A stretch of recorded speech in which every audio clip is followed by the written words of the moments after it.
Vamos lá, Wender. O Wender, e eu vou acabar compartilhando com os outros oficiais da companhia, porque eu sei que isso é uma deficiência que tem e é algo que a gente vai aprendendo à medida que nós vamos fazendo mesmo. Mas sobre metodologia e resolução de problema. Quando a gente vai tratar principalmente de problemas envolvendo crimes contra o patrimônio, a gente tem lá que a gente costuma ensinar uma coisa que se chama TAP. Acho que vocês não vão conseguir enxergar, né? Que é o triângulo de análise do problema. Esse triângulo ele é baseado na teoria das atividades rotineiras ou teoria das oportunidades. O que esse triângulo costuma dizer? Que todo problema ele costuma acontecer em algum local. Então nós temos aqui um ambiente aonde o problema ocorre. Esse problema ele costuma ter um agente causador. Então nós temos aqui um autor que comete. E nós temos também, via de regra, aquelas pessoas que sofrem o problema, né? Que são as vítimas, né?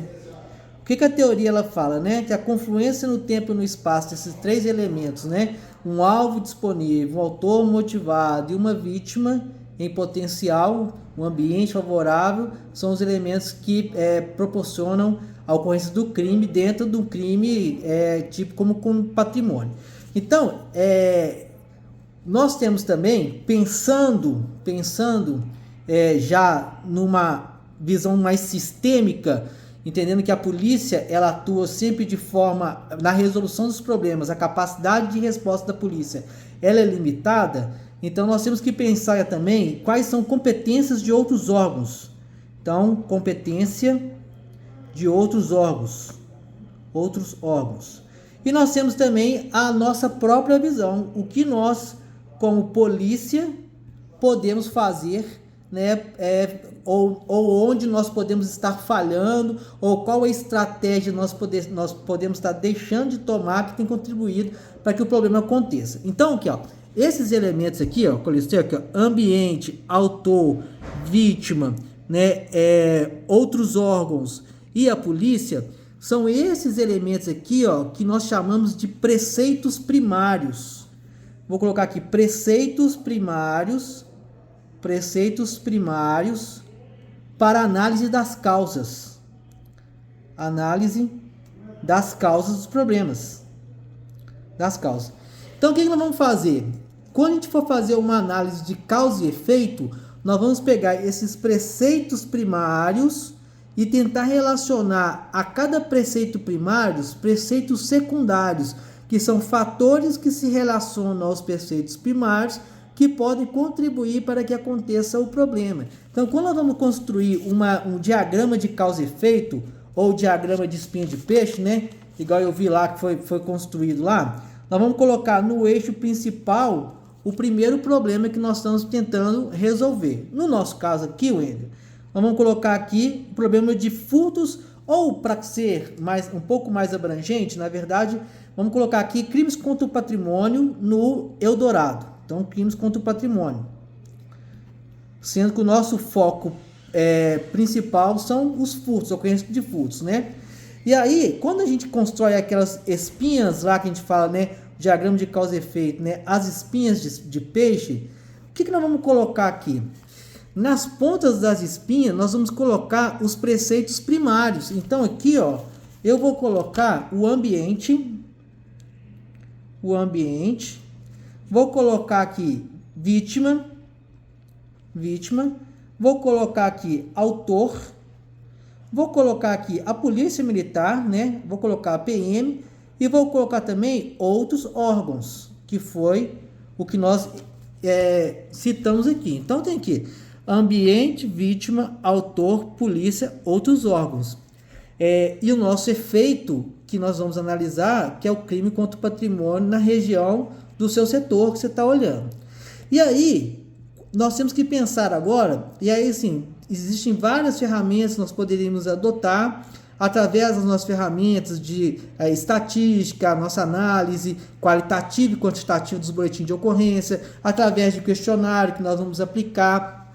Nós vamos tentar identificar quais são as causas que se relacionam com esses preceitos primários que podem gerar o problema. Por exemplo, quando nós pensamos em ambiente no Eldorado, nós temos que pensar quais fatores relacionados ao ambiente contribuem para que esses pontos do Eldorado sejam pontos que tenham tido concentração do furto de motocicletas, no caso do fenômeno específico nós estamos analisando aqui. Por exemplo, então, aqui eu vou colocar aqui presença de becos, a presença de becos, que outro fator do ambiente, né? A presença dos becos aqui no ambiente, ele proporciona a fuga rápida e por isso lá se torna um local atrativo à prática do crime. Outra coisa que nós temos analisado aqui é a questão da presença de clínicas médicas. Então, assim, as clínicas médicas, elas têm atraído uma quantidade muito grande, né, de motociclistas que estacionam lá e acabam que se tornam locais atrativos pela presença de alvos disponíveis lá. Então, a presença das clínicas médicas. Outros fatores relacionados ao ambiente, por exemplo, tem baixa iluminação? Não sei. Por exemplo, aqui, baixa iluminação. Por exemplo, ausência de câmeras de vigilância. A ausência de câmeras de vigilância contribui para que o local, o ambiente se torne favorável à prática do crime. E aí tudo que se relacionar com o ambiente, nós vamos colocar aqui, porque são causas que nós vamos analisar que são causadores do problema. Eu estou abrindo sua apresentação aqui, Wendel, só para eu poder te mostrar que grande parte do que você colocou aqui no seu diagrama de causa e efeito, na verdade, são causas relacionadas ao ambiente. Por exemplo, grande circulação de veículos, você colocou lá. Então, grande circulação de veículos, você vai colocar aqui no ambiente também. Grande circulação de veículos. Ponto de estacionamento de motos, locais de estacionamento de moto, ambiente. Então, locais, estacionamento de moto. Então, é um local que atrai muitas motos estacionadas, isso se torna atrativo à prática de crime.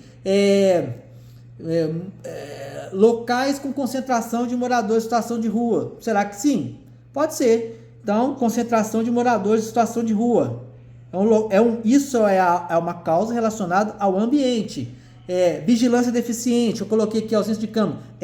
Ao ambiente, tudo ambiente. Diversas rotas de fuga, eu coloquei aqui, a presença dos becos, diversas rotas de fuga. É tudo relacionado ao ambiente. Então, esgotadas as possibilidades, né, as causas que a gente consegue enxergar relacionadas ao ambiente, nós vamos pensar quais são as causas relacionadas aos autores. Por exemplo, uso de drogas. O uso de drogas, por exemplo, por parte dos moradores de rua, partindo do pressuposto que eles identificados numa análise qualitativa, têm grande possibilidade de serem autores de cometimento de crimes contra o patrimônio, é um fator que se relaciona ao autor e faz com que aconteça, né? Outra questão dos autores aqui é habilidades,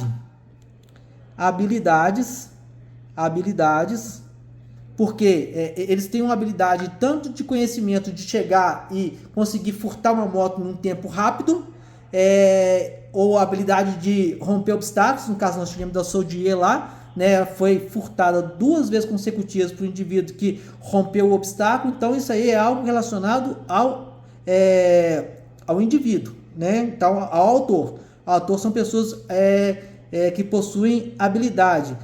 Qual outra característica do autor? Por exemplo, mobilidade, rápida mobilidade. Então, os autores utilizam-se de motocicletas. Então, o uso de motocicletas por parte do autor, aliado a um ambiente com várias rotas de fuga, contribui para que aconteça, né, os crimes contra o patrimônio no Eldorado.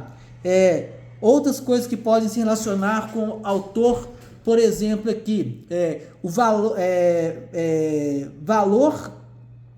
a sensação de impunidade, tem outras coisas que são assim, estão relacionadas, mas que a gente tem pouca possibilidade de atuar, né? Impunidade, Sensação de impunidade por autor faz com que eles consigam furtar e não acontecer nada, começa a quadrilha composta por essas mulheres aí, né? Então, por exemplo, a reincidência, mas a gente precisa ter dados para embasar isso, tá? A reincidência aliada à sensação de impunidade contribui para que esses autores eles praticam crime. Então, são os mesmos autores que são reincidentes na prática do crime, então façam que aconteça a parte do crime. Então vamos partir para o lado da vítima aqui, pensando principalmente naquele lado das vítimas que tem a questão das motos, né? Uma coisa que eu percebo, né? Grande parte das vítimas, elas deixam de tomar medidas protetivas. Elas não têm um segundo dispositivo de segurança da sua moto, então não toma medidas protetivas. Assim como as lojas, né? Araújo, por exemplo, é a mesma coisa. Araújo é alvo constante lá e eles não tomam medidas protetivas. Uma outra coisa relacionado à vítima, né? Elas têm pouca integração. Isso eu tenho percebido. Nós estamos agora tentando corrigir isso com as redes que nós estamos colocando. Pouca integração.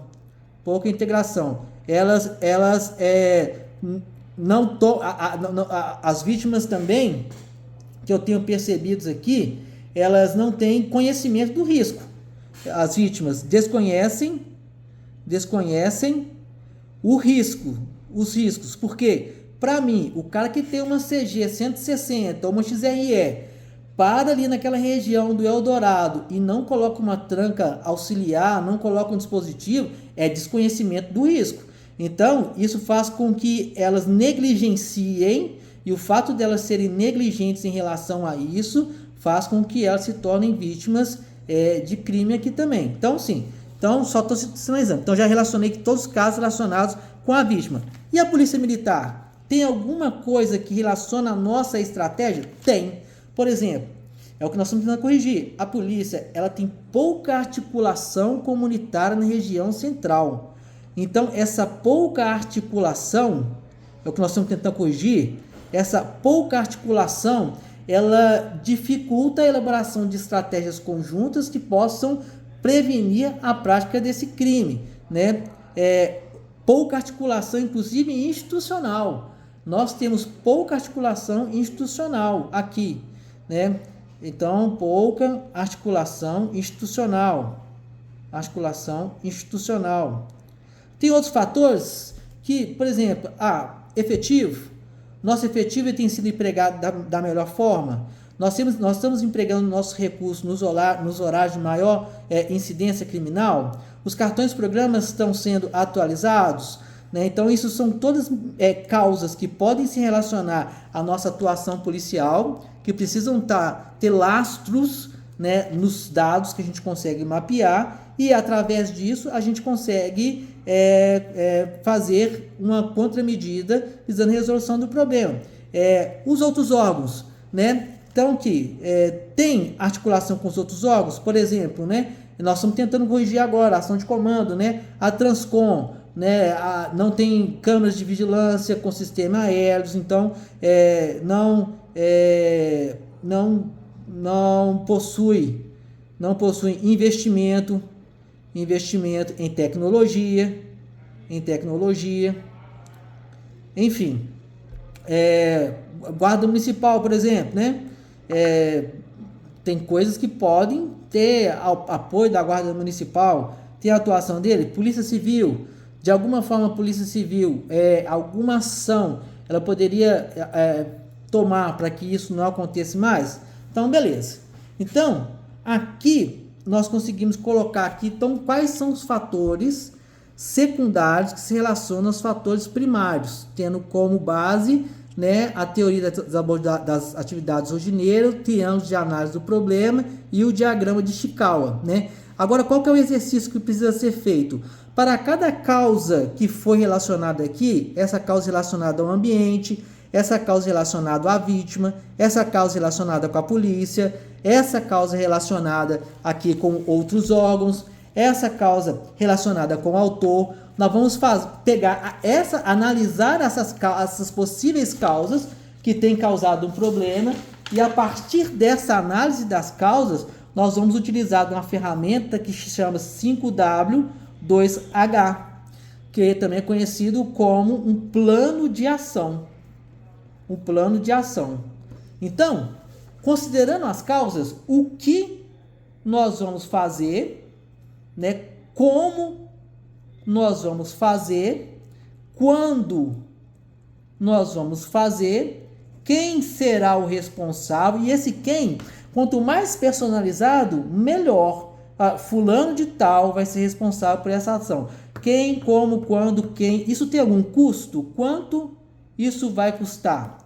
Né? O porquê essa ação precisa ser desenvolvida? Qual é a justificativa do desenvolvimento dessa ação? Né? E onde essa ação ela será realizada? Então, essa ordem aqui, tirando o que é fundamental que venha na primeira coluna, as outras colunas elas podem ser colocadas em qualquer ordem, não vai interferir no produto final, tá? Então, o que, como, quando, quem, quanto, porquê e onde. Aí vamos pegar aqui só para exemplificar. Uma das causas que nós colocamos aqui no ambiente, por exemplo, é a ausência de mecanismos de vigilância, né? A ausência de câmeras.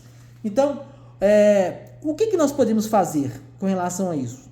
E aí, na hora de construir o plano de ação, de todas as causas listadas, nós temos que tentar filtrar aquelas causas que a gente tem condições, como instituição, de atacar. E aí nós temos que buscar essas causas e desenvolver um plano com base nessas causas. Nós não precisamos ter uma ação para cada causa. Nós temos que tentar identificar quais são as causas possíveis. Por exemplo, uma das causas aqui relacionadas ao autor é a impunidade. Nós, como polícia militar, tem como, por exemplo, o que nós podemos fazer contra a sensação de impunidade de um menor infrator?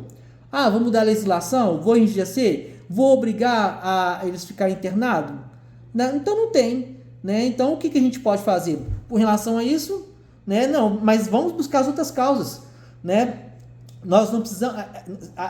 80%, aí já volta aquela grande discurso, né? 80% dos problemas, às vezes, são causados por 20% das causas. Então, vamos tentar pegar essas causas que a gente consegue trabalhar e desdobrar em ação desse jeito. Mas só que tem que ter coerência na sua ação proposta, primeiro, na identificação do seu problema, que tem que estar baseado no diagnóstico que você utilizou seus dados estatísticos lá para fazer. Depois, na identificação das causas primárias e causas secundárias.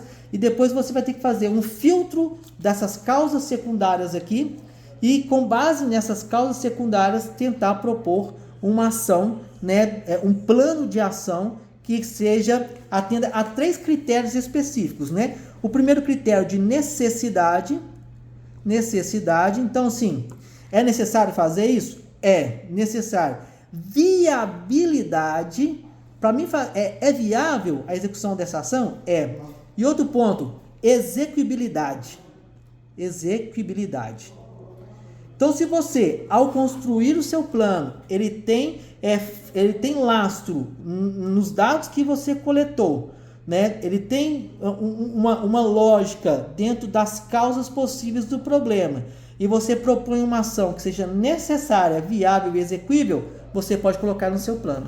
E aí, depois, também nós precisamos ter aqui indicadores de avaliação. E os indicadores, no caso nosso, que é clínico contra o patrimônio, né, nós podemos, é mais fácil de mensurar. Mas, por exemplo, nós podemos ter uma ação aqui, que é o fortalecimento das redes, fortalecimento das nossas redes de prevenção protetiva.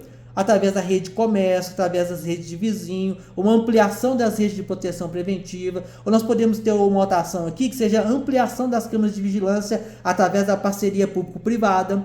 Então, quantas câmeras a gente pretende? Nos locais onde tem maior concentração de furto, vamos tentar ampliar através dessa parceria a quantidade de câmeras. Então, isso nós precisamos construir depois, ao final, indicadores. Quantas câmeras você pretende estabelecer através dessa parceria? Dentro de qual período de tempo? Como você avaliar? Você tem quantas instaladas hoje funcionando? Quantos você pretende ter daqui a algum tempo? Então, você construir esses indicadores, porque isso que vai te permitir, depois de um tempo determinado, você reavaliar e poder verificar se você conseguiu ou não concluir aquele plano que você planejou. Então, sim, é muito importante que ao pensar estratégias, senhores, a gente contenha esse olhar um pouco mais amplo, né? E outra coisa, que seja ações coerentes, né? A gente sabe que nem tudo está ao nosso alcance, mas aquilo que estiver ao nosso alcance, nós temos que demonstrar a todo momento o máximo de esforço possível para alcançar os resultados, né? Então, assim, a gente pode não garantir o resultado, mas nós podemos garantir o nosso esforço. E o nosso esforço ele tem que estar baseado nas estratégias, né, bem fundamentadas, né, tanto nas diretrizes institucionais como na doutrina, no conhecimento. Hoje a atividade policial ela exige um conhecimento muito amplo em diversas áreas e todas elas podem se convergir na elaboração de estratégias de prevenção aqui. Então, de forma geral, é isso. Eu queria que vocês fizessem a construção de seu plano de ação tendo esse norte, essa linha de raciocínio, a partir do diagnóstico, dos dados, né? Tentar trabalhar não dados qualitativos somente, mas dados qualitativos e dados quantitativos. Se os dados forem suficientes, vocês podem buscar dados, vocês podem produzir, vocês podem ir a campo, né? Aplicar um questionário, fazer uma análise de ambiente, você pode fazer um estudo de ambiente, fazer uma filmagem do local, entender melhor as complexidades, tirar foto, filmar o local, entender qual é a dinâmica, ter uma análise tanto pela perspectiva do ambiente, como do infrator, como da vítima, né? E a partir daí você consegue construir, ter um plano mais robusto, né, que vai justificar a ação que você está colocando. Nós temos que tentar fazer com que a nossa ação ela tenha o máximo de fundamento possível, não seja só uma sacação. Eu acho que isso vai dar certo. Não, acho que vai dar certo por quê? Não, eu tenho fundamentos nisso, nessa ação. Se por um acaso o resultado não vier, nós temos que aprofundar outras causas que talvez a gente não tenha abarcado nesse plano, né, que ficaram de fora, para que a gente possa abarcar dessa feita e a partir daí a gente consiga tentar ter um resultado que a gente consiga mensurar. Lembrando que aquilo que não é medido a gente não gerencia, então tudo que nós formos fazer, a gente tem que ter mecanismos de mensuração para que a gente consiga gerenciar, saber se deu certo ou se não deu certo, né? E a partir de então acompanhar os resultados dia a dia e fazer as correções. Todo planejamento tem que ser flexível, né, possível de correções no decorrer da sua execução, né, para que o resultado final seja alcançado. Beleza? Então, sim, não marquei reunião com você para a gente discutir isso, né, discutir assim na forma do vídeo. Você pode ver e rever várias vezes. Se você tiver alguma dúvida ainda, aí você me liga que a gente esclarece.